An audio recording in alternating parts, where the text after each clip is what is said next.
we can start by talking about what it is not. Why is branding then such a crucial part to a business? It's a crucial part because it becomes your North Star in the right channels. I love that. I love that. Oprah would say it's a tweetable moment. I love Write that down somewhere. Please. I love it. Yeah. So, for example, you would hire me. Give me this tag.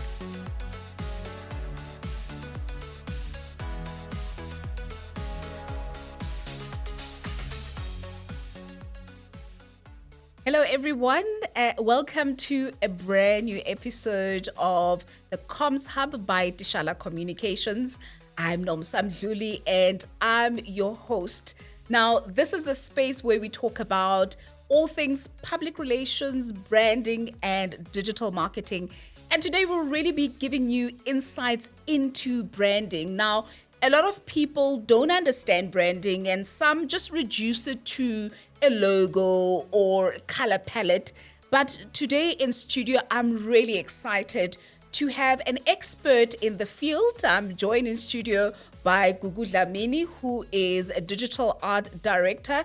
And it's interestingly enough, it's somebody that we've had a long relationship with, and she's been pivotal also in the branding of Tishala Communications.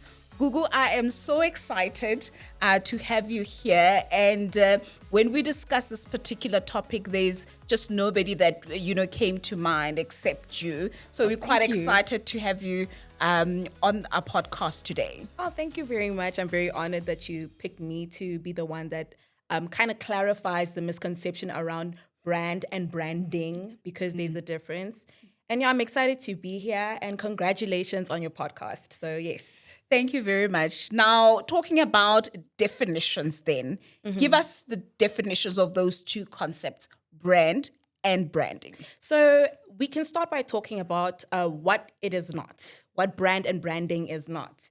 And I love your introduction because you spoke particularly about it is not a logo, it is not the color palette. And you'll be very correct to say that is not the logo or the color palette. It's not even the product itself.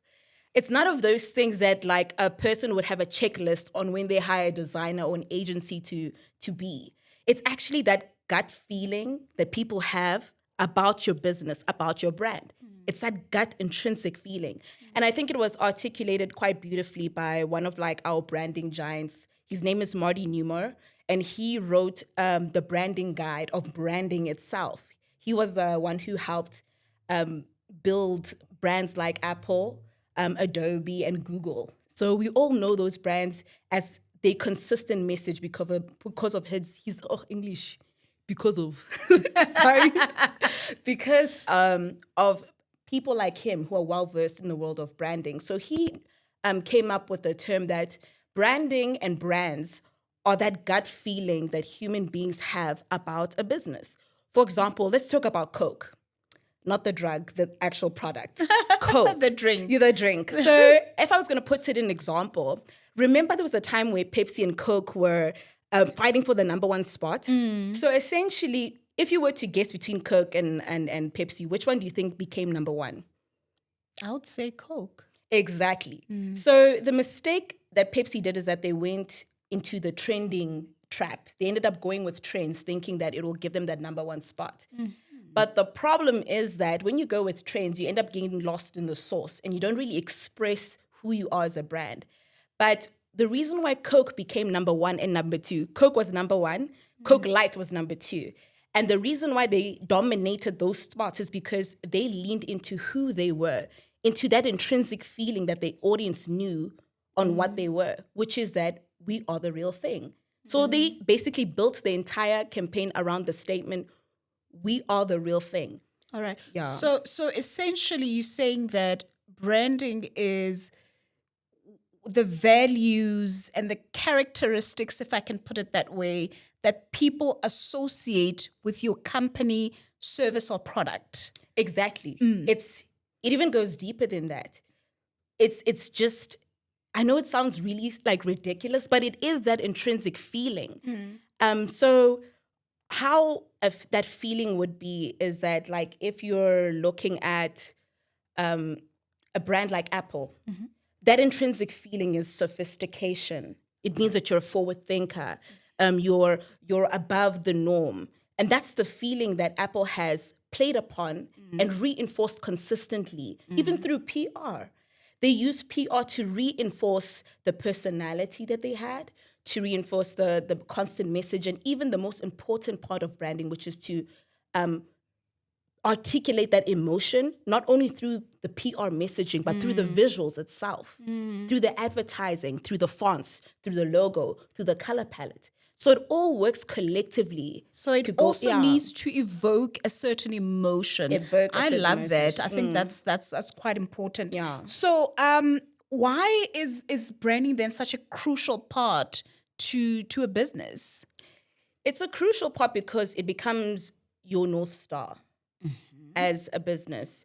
As when challenges come about, or a trend happens, or maybe there's noise within the worldview, and a lot of brands are trying to shout to be as loud as possible.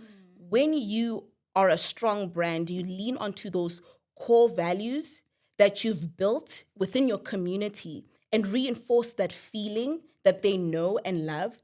And what that does in return is that it makes the people that are looking for you find you. Instead of you shouting so loud in the noise and hoping that it will land with people. Yeah, so that's what, when you're building a reputation as a brand, especially if you want to come across as a strong brand, you reinforcing your echo.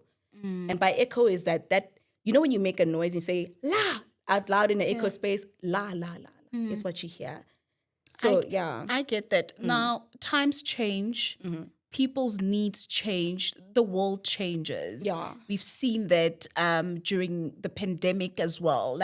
It has caused a shift in all aspects of our lives.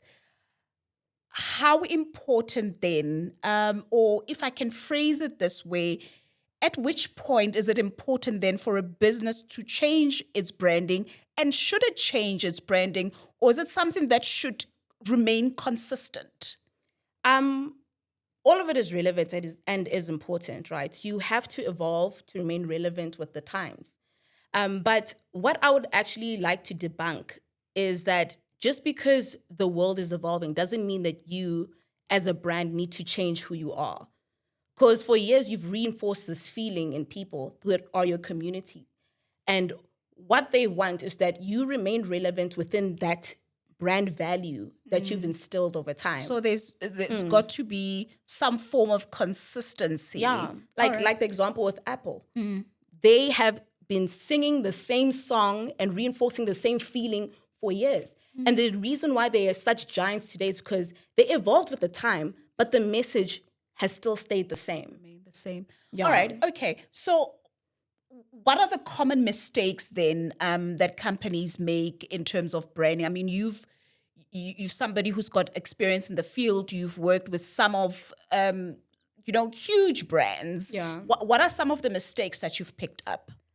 I'm going to come out of character, but the nonsensical things that I've experienced have been wowdy, And I've also been... What? Repeat that? It's just wow. Wow. It's wowza. As wowzista. So, okay, but I'm not going to absolve myself of this thing as well. I've done that mistake before in freelancing and other endeavors that I did as a designer. Is that we have a tendency to think that shouting the loudest, being everything to everyone is the solution. And hoping that the right person be like, oh, yeah, I like that. But that doesn't make sense. You first have to fine-tune the heartbeat of your brand. And by fine-tuning means that you need to already internally know who you are as a brand before you shout out what you're trying to say. Because now you're wasting resources.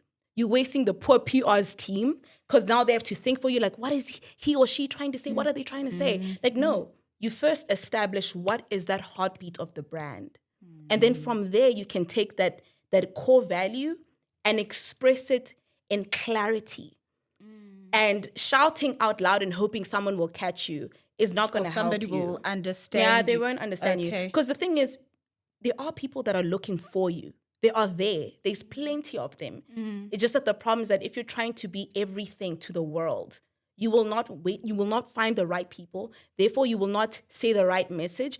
Therefore, you're going to misuse the PR people, the designers. You're going to misuse your resources, your finances. And then worst of all, you're going to articulate your idea on the wrong platforms. And Absolutely. yeah, That deserves a high five.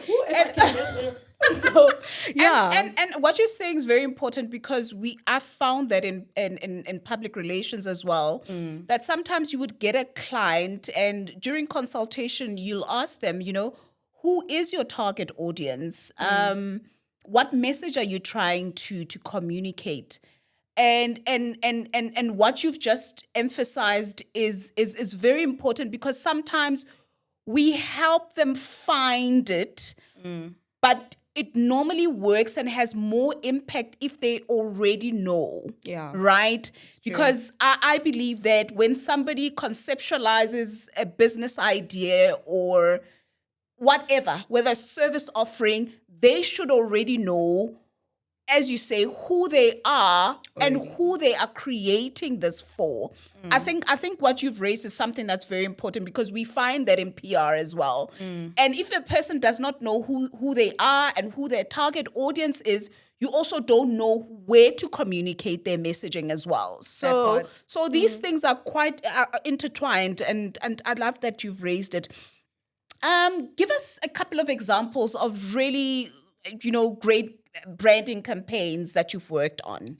So, like I said, like I've had lots of mistakes that I've made throughout my branding career and We trying all to have. develop. Yeah. Thank God I'm not alone.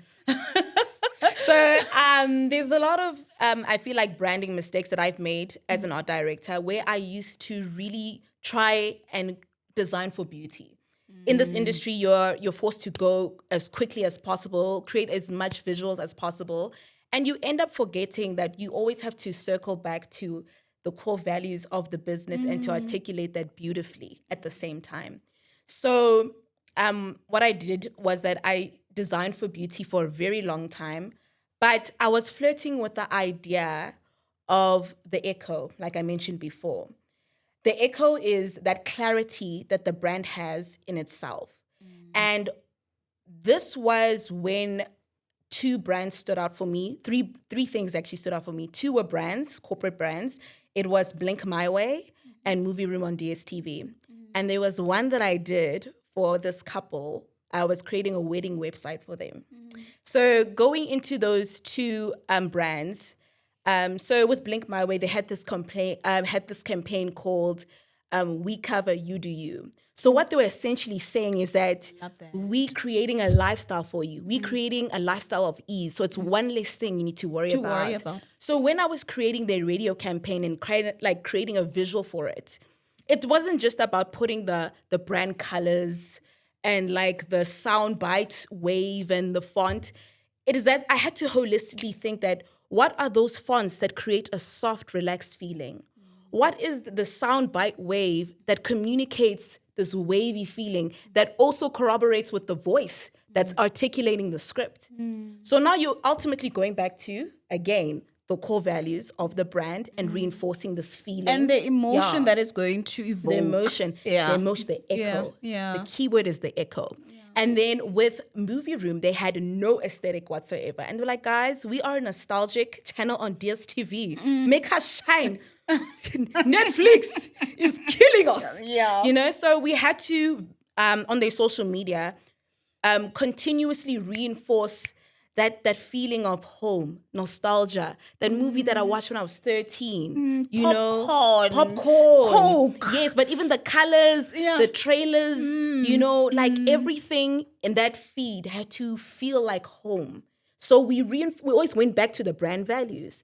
And then this one was unique in the sense that it wasn't a brand, it wasn't a company, but it was a couple. These were individuals and they were real people.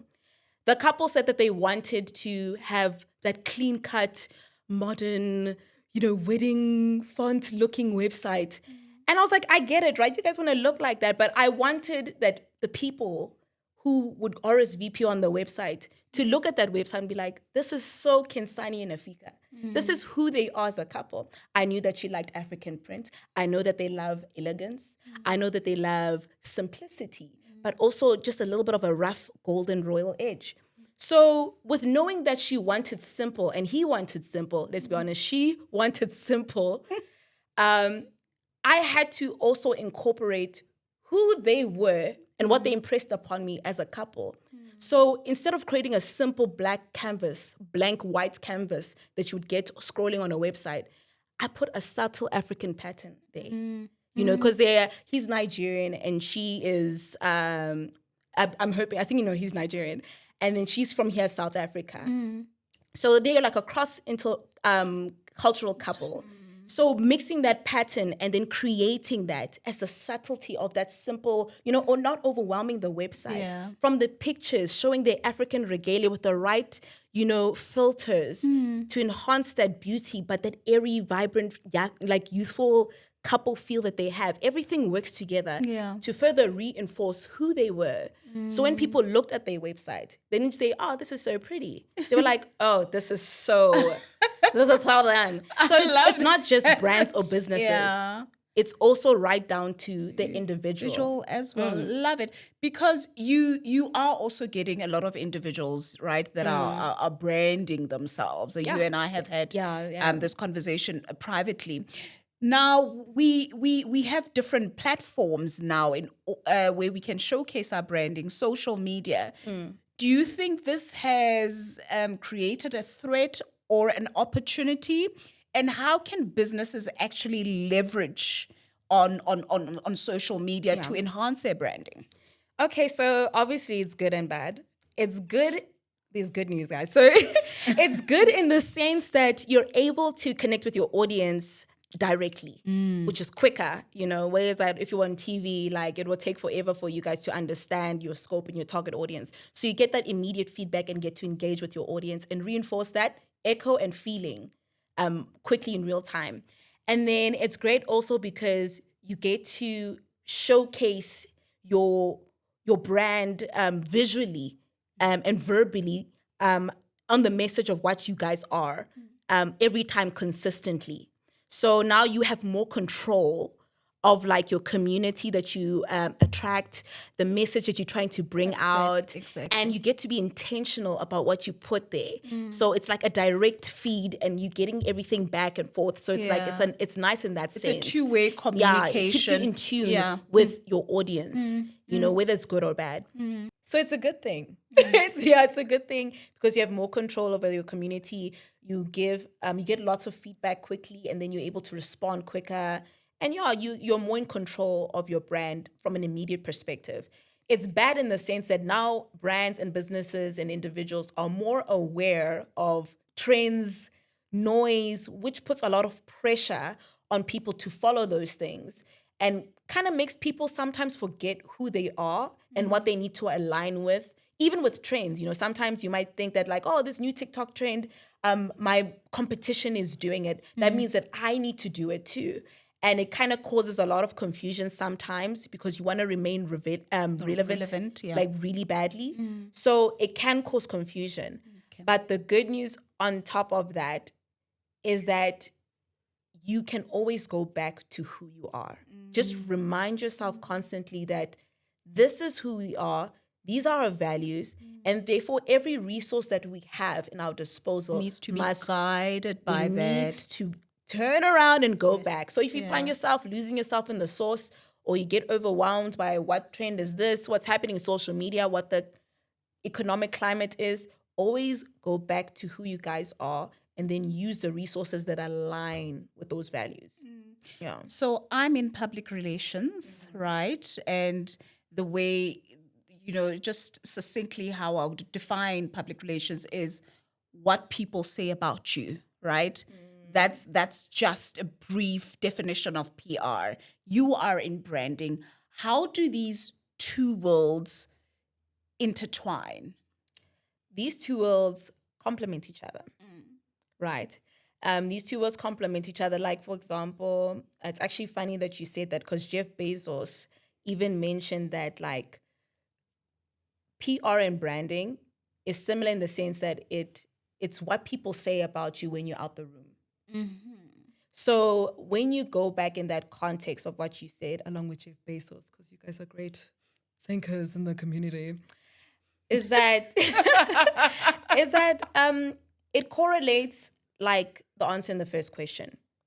Branding is that gut feeling that people have about you, and you are reinforcing that feeling consistently. And what PR does is that it reinforces that feeling by giving that personality of the business or the brand a voice in the right channels. I love that. The right voice. I love that. Oprah would say it's a tweetable moment. I love write that down somewhere, please. I love it. Yeah. So it gives the brand on who they are that voice. And it allows the PR people to reach out to the right spaces, the right people, contact the right platforms in order to put your face in front of not only the right people. So now if you mix your brand with authenticity along with a great PR team that understands you, you're able to create magic because now you're putting it in front of the right places and platforms where you're able to resonate with the audience that has chosen you. The right audience. The right choices, the right audience that has already chosen you. But then, the bad things that you're out here making kind of like twisting the arms of people that don't want you. And people are not actually that convincing. Can't relate with you. Yeah. I mean, people are different. They have different needs. They have different lifestyles. I really like what you've raised. And just finally, Gugu, there are startups that might not have the budget to, consult somebody like you, but would really like to start that journey where they start displaying who they are through branding, on different platforms. What are some of the most cost-effective ways? Where does one start when you've got a limited budget? Yeah. I wish that I could give this very elaborate answer and give you your 3 steps to like, it will happen, But it's not complex. It's pretty simple. It goes back to what we've been discussing at its core, which is that you have to know who you are. As a brand, what is it that you stand for? You need to stand in your corner, in your bedroom, in your pajamas, and look in that mirror and say, this is what we are as a company. You write that down, and then all the other things will flow after that. Your look will start to come to that space. Your fonts, the people that help you, like, for example, you would hire me. Shameless plug. So just go back. So once you know who you are, you're able to hire, for example, a person like me, a designer that you can afford, who will help you now align who you are with the visual aspects. Your logo will start looking as like the brand value. Your color palette that you choose, these different shades of red. But which red are you? Are they different shades of green? What green are you that reinforces that brand value? And then you go to the PR team, which is also directly a resource that you need in order to create that echo, that reinforcing feeling. Amplify your voice. That has to exist long after the post, long after the event, long after the campaign. That's what's important about a PR team. You'll then allow them to have the opportunity to not only know what the brand value is, but to communicate that with clarity. That will resonate not only with the audience that you've already built because you're saying who you are, but that they will be able to continuously reinforce that feeling. And over time, by you ensuring that your product or service is good quality, your offering is consistent, your look and feel is consistent, what that will end up doing in turn is that it will build trust. And that's what we all want as brands and businesses, is that you want to build that trust. That's what keeps them coming back. And that's what will make them choose you when it matters. And that's when you reinforce that, like, for example, tamati sauce. There's different brands for tamati sauce. Old Gold. My mom used to cook with Old Gold. It reminds me of home.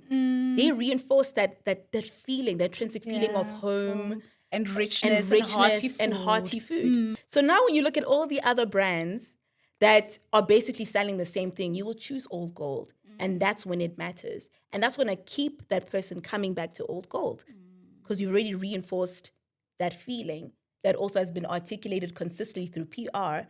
And now your assets that are rolling out creatively are also speaking and reinforcing that feeling of richness, hearty food, home, mom, dad, whatever it is. So it's like a cycle, all works together. Your logo, your communication, your products, your services. That's branding at its core. It's everything working together to reinforce that feeling and echo that your audience intrinsically knows about you.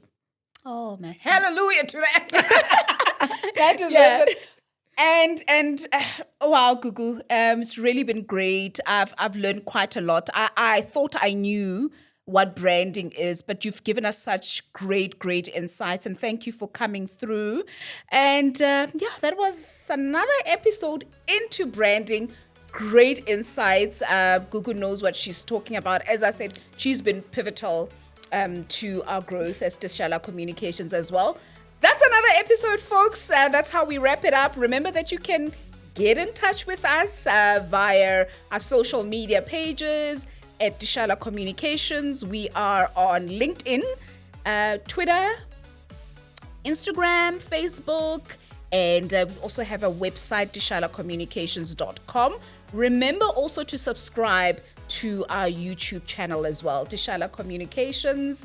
And we'll be back in 2 weeks' time with more insight into the world of public relations, digital marketing, as well as branding. That's it from us and the team. Thank you for joining us.